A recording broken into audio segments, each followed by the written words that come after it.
Welcome to the Pump and Dump channel. Today I want to do a quick update on African Gold Group. Remember, this is not investment advice or recommendation to buy or not to buy stock in this company at this point in time or at any point in time in the future. This is just my opinion and I present factual information the way I understand it, and you can then use that as you please, whether you want to support it, use it as a supporting document for your investment decision or not is your decision and your decision alone. So the update comes really as a consequence of the September 2019 presentation, investor presentation as it's called here. There's one new item in there that's of some relevance. We can see they're still targeting near-term production in 2021 and they still want to get to 100,000 ounces of gold per year.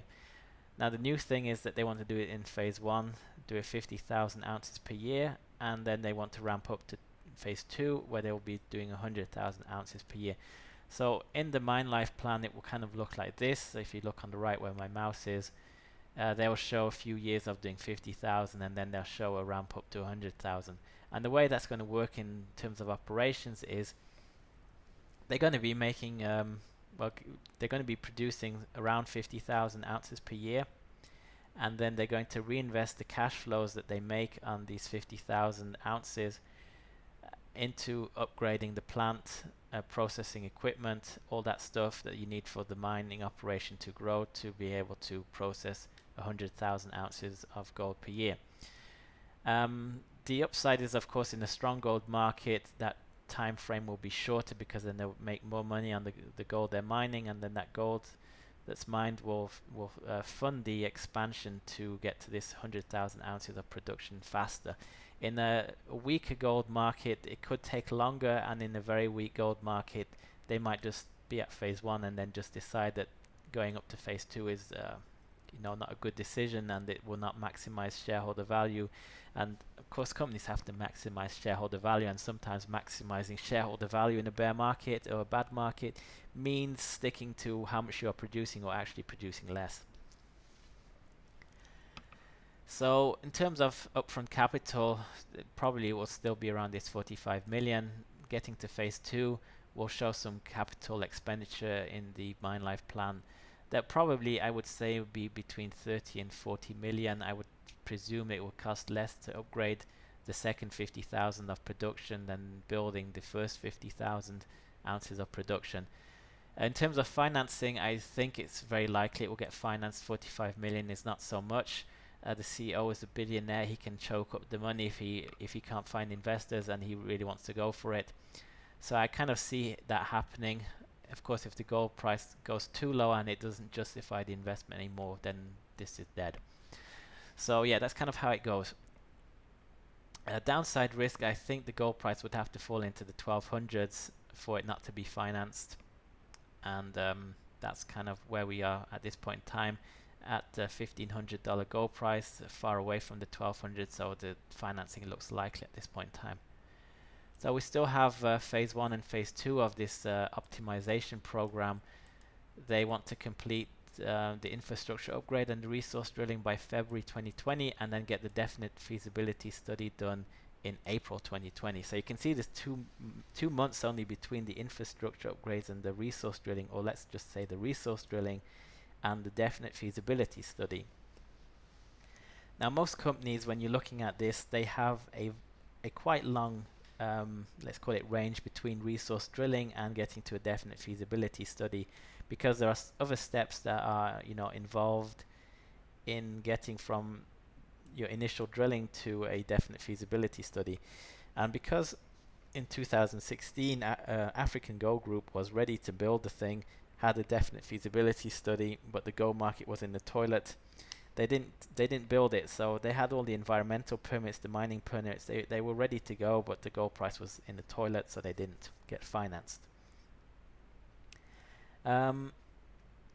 Let's go over some of the news releases recently. They are kind of summarized here in this timeline. It's called the milestones. We can see that they appointed a company to deliver the definite feasibility study and the plant design. This EPCM is an acronym for the management company. It's not the name of the company itself, but it's an acronym for the type of the company. They want to complete the camp and relocate key personnel. The key personnel, I would presume, is the management team here, these 6 people.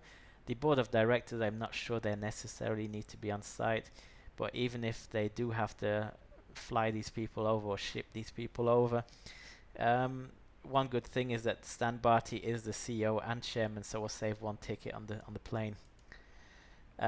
Infrastructure upgrades, roads, bridge over the River Fye. We can see also down here on this picture that the building is already built, and the bridge is still in well, the picture of the bridge is still in terrible shape. It looks like a steel casing with mud around it, and there's no paved roads, and they're going to build the roads and the bridge. And if you look at the building too that's there, it still looks empty on that picture. They'll have to put some furniture in there. I don't know whether this is going to be for offices or whether they're going to have rooms to sleep in.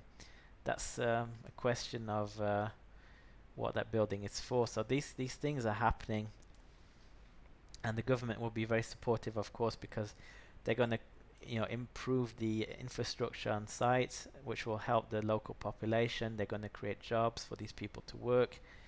So spending that money there to do that is going to get the government very friendly towards them. Then we have the drilling and resource optimization here in January 2020. It's kind of inconsistent with what we see here, but be it as it may, whether in January or February the news comes out, it doesn't really matter. For investors, however, this is the most important. We want to see the grades be a gram per ton or more. If it's less than a gram per ton, it's still okay. But if it's like 1 gram to 2 grams per ton, it can just only get better. What we want to see is, of course, over the larger drilling area where they're going to be drilling, is to see that these grades are consistent so they can upgrade the resource and have a larger ore body. Because I think the most important reason why this didn't get financed in 2016 was just the size of it. 500,000 ounces really doesn't move things for large investors who are in this space.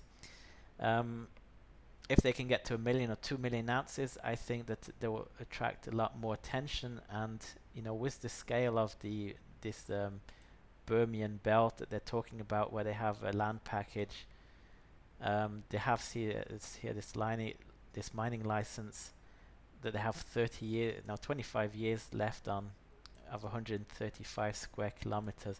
It's kind of a large area. If they have some success here, and I think, of course I can't know, but I'm just hoping, of course, that they're going to have great success. I'm pretty sure that they will have some success. But depending on where the gold price is at that point in time, and there is exuberance, they could, the market could assume that over these 135 kilometers that there's a huge ore body, and that this company has the whole land package, and then the pricing can go crazy. So we're kind of looking at that. That's the upside, the hope we have.